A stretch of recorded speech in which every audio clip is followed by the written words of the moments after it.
Okay, hello everyone. We are going to be starting our unit on momentum today. So you should have a PowerPoint about momentum that you'll want to open up. There are notes attached to each of the slides, so you can check that out. But I'm just going to go through these real quick. So momentum, you have probably heard this word before. People use it a lot when they talk about sports. So they refer to like a team or a particular athlete as having a lot of momentum. So you can think about a team that is having a lot of momentum. Usually they mean that it's going to be hard to stop them. So you can think of objects that have momentum as objects that are going to be difficult to stop, right? So for us in physics, basically we have just come up with a way of quantifying an object's motion. So basically, if you remember from last unit, we talked about inertia. And inertia just means that objects at rest will stay at rest, and objects in motion will stay in motion unless acted upon by an unbalanced force, right? So anything that has mass has inertia, so it has this property that if it is doing one of these things, it will keep doing these things unless something comes along to change that. So momentum is just kind of referring to this half of the equation, right? So it's stuff that has mass but is also in motion, is going to have momentum. And it's going to be a challenge to change that momentum. So we have to do certain things, which we'll talk about. So if you go to the next slide, you'll see these red arrows have the equation for momentum. Okay, so it's a very simple equation. If you want to calculate how much momentum an object has, you simply multiply the mass times the velocity. Remember that mass is measured in kilograms, velocity is meters per second. So when you multiply kilograms and meters per second, you get our units for momentum. It's nothing special, it's just a kilogram meter per second. So kilogram times meter divided by second.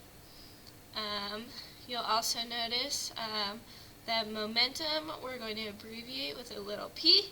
So little m was already taken by mass, obviously, so we use little p to kind of shorten the word momentum for whatever reason.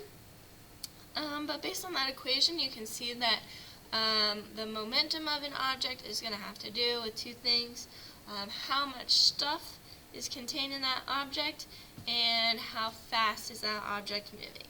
So objects that have more mass have more momentum, and objects also that have more velocity, meaning they're going faster, are going to have more momentum as well. Now remember that momentum is a vector quantity, so in addition to whatever the kilogram meters per second that you calculate in your equation, there's going to be some sort of direction, because if I had 10 kilogram meters per second momentum going to the right, that's a completely different thing than saying I had that much momentum going to the left.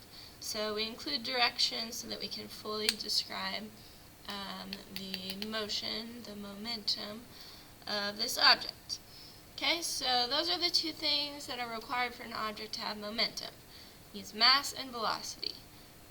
So if it's not moving, it doesn't have velocity and therefore has no momentum. The momentum is going to be 0. Okay? So if you go to the next slide, should be slide 6, I think. We have some example problems. So I'll go ahead and do the first one for you. These are just calculating momentum. So with A, we have a 60 kilogram halfback. So remember, whenever you see kilograms, to think of mass. We have 60 kilograms for mass. And then we have the velocity as well, 9 meters per second east. Okay, so to find the momentum, remember, you just multiply mass and velocity. Okay, so it's mass times velocity, momentum, little p. 60 kilograms times 9 meters per second is going to come out to be 540 kilograms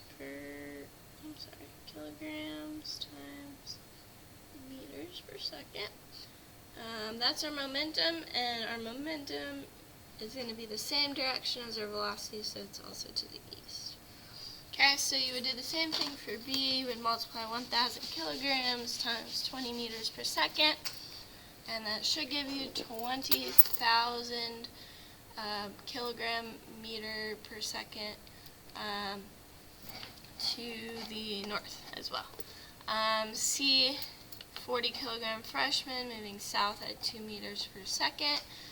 You just multiply 40 and 2 and you get 80 kilogram meters per second southward for the momentum. Okay? So moving on to the next slide about impulse. Okay, so we have some new definitions. The first one is impulse.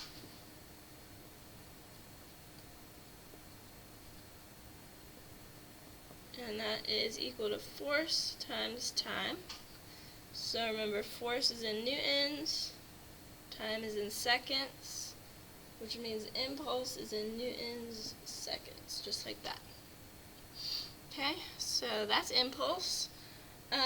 Impulse is obviously just force times time. So it's how much force you applied for how long. Multiply those two and you'll get an impulse. And that impulse is going to be equal to the change in momentum of an object. So whatever impulse it experiences, that will be the same as its change in momentum. So change in momentum, remember this triangle means change. Then we have P for momentum. It's just mass times change in velocity. Right? So you can think of an object's momentum before and after. The mass isn't going to change, that's why we don't put a delta in front of it. The velocity will change. So to figure out the change in momentum, you just take the mass times the change in velocity. Okay? So whatever this comes out to be is going to be equal to whatever this comes out to be. So impulse will always equal change in momentum. So try and remember that. That will definitely help you when doing your work. Okay, so let's see. If we can think of an object that has a lot of momentum, then if you're going to bring that object to a stop, you're going to have a very big change in momentum. And change in momentum is equal to impulse, so you're going to have a big impulse. Well, how do you get a big impulse? You could do one of two things. You could, if you don't have a lot of time to apply the force, you could have a really large force, okay? So applying a large amount of force, even in a short amount of time, can get you that change in momentum that you want.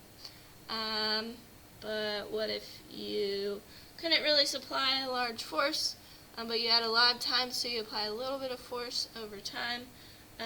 That is also going to help you change that momentum. If you think about it, a force causes an acceleration, right? So it causes the velocity to change over time. So if you have more time for the force to change the velocity, you're going to change the velocity more, and you're going to get a bigger change in momentum. So for an impulse to change momentum needs a force over time. And that is going to change the momentum of an object. So some examples you can think of, like in football, when one player tackles another, the second one doesn't always go down immediately. Sometimes the first has to kind of apply a force and just like keep applying that force over a period of time to slow the other player down. Another example you can think of is in your car when you're rolling to, or when you come up to like a stoplight and you want to stop. You don't just keep cruising until you get to the white line, then slam on your brakes and instantly stop, because you would not have a lot of time to change your momentum, and it would require a lot of force, which would be a little uncomfortable for you. So what do? A few hundred feet back, you apply a smaller force, and then you just apply that force of your brakes over a longer period of time, and you come to a more gentle stop, but you still change your momentum the same amount. Alright, moving on. We have an example problem here. It says a football halfback is running down the field and encounters a collision with a defensive back. The halfback experiences a force of 800 newtons for 0.9 seconds. What was his change in momentum? Okay, so we have the force, 800 newtons. We have the time, 0.9 seconds. So we can calculate the impulse. It's just 800 times 0.9, which should be 720 Newton seconds. Remember, our impulse is equal to our change in momentum. So when it asks what his change in momentum was, because we found the impulse, we've also found the change in momentum.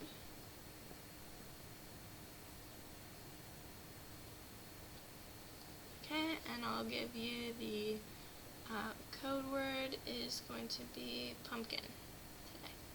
Okay. Alright, so kilogram meters per second for the change in momentum. So you'll notice we have Newton seconds equal to kilogram meters per second. Those are the same thing if you write out like what a Newton is and you like rearrange some stuff and do some algebra. Those are the same unit. We just write them different ways. But just believe me. Okay. Moving on. At this point you have enough information to do your first worksheet, which is the momentum practice worksheet, kind of filling in impulses and change in momentum, and momentum, stuff like that. But you guys are a little bit behind, so I'm going to keep lecturing just to get you this information. So, alright, moving on, we have this slide that says big T, little f. So we kind of have talked about this already. To change momentum,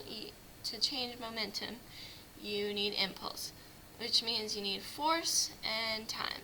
So you can have a greater change in momentum the longer a force is applied or the more force that is applied. Okay? So if you have a lot of time to apply a force, you don't need as strong of a force to cause the same change in momentum. Okay, so here are just some examples for you. Airbags. How do airbags work?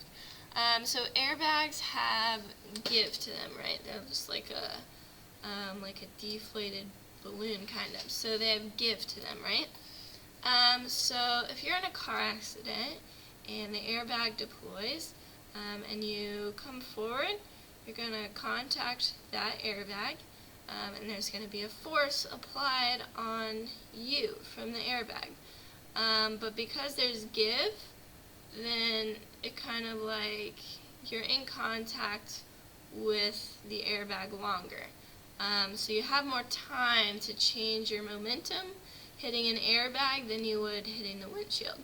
The windshield doesn't have any give, so you're not going to have very much time to change your momentum, and it's not going to be very safe for you. But with that airbag, you're in contact with it longer as your face would sink into it because it has give, and so it doesn't require as much of a force to change your momentum. Okay, let's see. Same thing with a bungee cord, so you can imagine people who go bungee jumping have this stretchy bungee cord, right? If you tried to do that with a rope that wasn't stretchy, then it would not be good. So the bungee, basically when you hit the bottom and it starts pulling on that cord, right? There's a force that's happening there. However, that force is applied over time as it stretches out, right? So since you have more time while the force is being applied while it's stretching out, there's not as much force needed to change your momentum. Okay? Another example would be in baseball, when baseball players are encouraged to follow through with their hits. So even after you contact the ball, you keep swinging, you don't just stop it. Why? Because you are keeping your bat in contact with the ball for longer. So you're increasing the time, and you are still hitting it with the same amount of force, but you're just increasing the time, so that's going to make the impulse go up, and you're going to be able to change the momentum of that ball even more and hopefully hit a home run. Okay? Okay, so let's talk about rebounding collisions. So this definition isn't super important. I just wanted to introduce the concept of rebounds to you. So basically, a rebound is going to be a type of collision in which there is not only a speed change but a direction change, right? So an object is going to go one way and probably bounce and go the other way. So we went one way to the other. So because you're changing directions, you have a greater change in velocity. So for example, if you look at that photo, we have case A and case B. So at first you might think that case A has a greater velocity change because it went from 10 to 5 as opposed to 30 to 28. However, if you think about it, they're in opposite directions. So really we have a plus 10 and a minus 5. So the difference between those would be 15. Whereas if you had going from 30 one way to 28 the other way, that'd be going from plus 30 to minus 28, which would be a difference of 58. So actually these two have a greater change in velocity from that rebound because it had to change directions and speed up.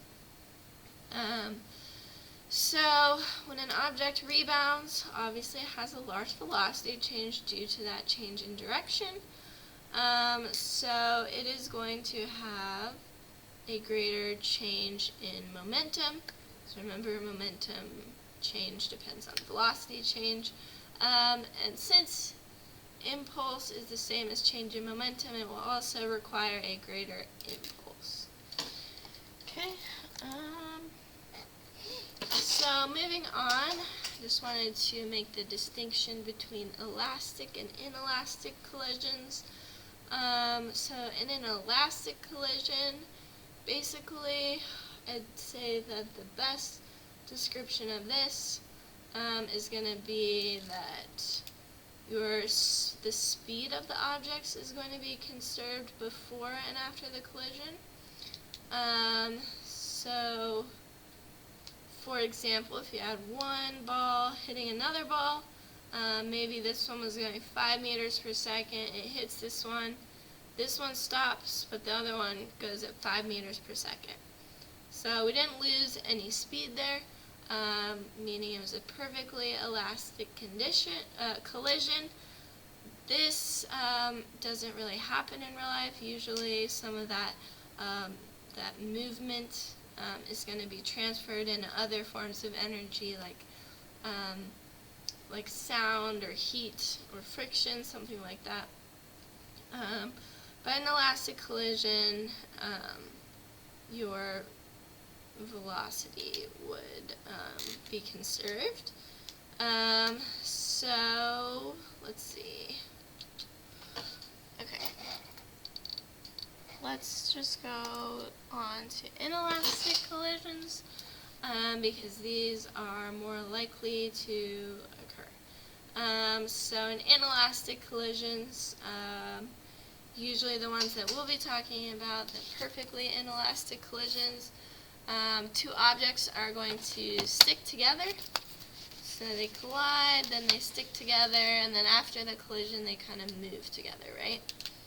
So like, you had one object here, one object here, this one's going this way, and then it gets here, and then it collides, kind of like gets stuck on one another, and then they move together, okay?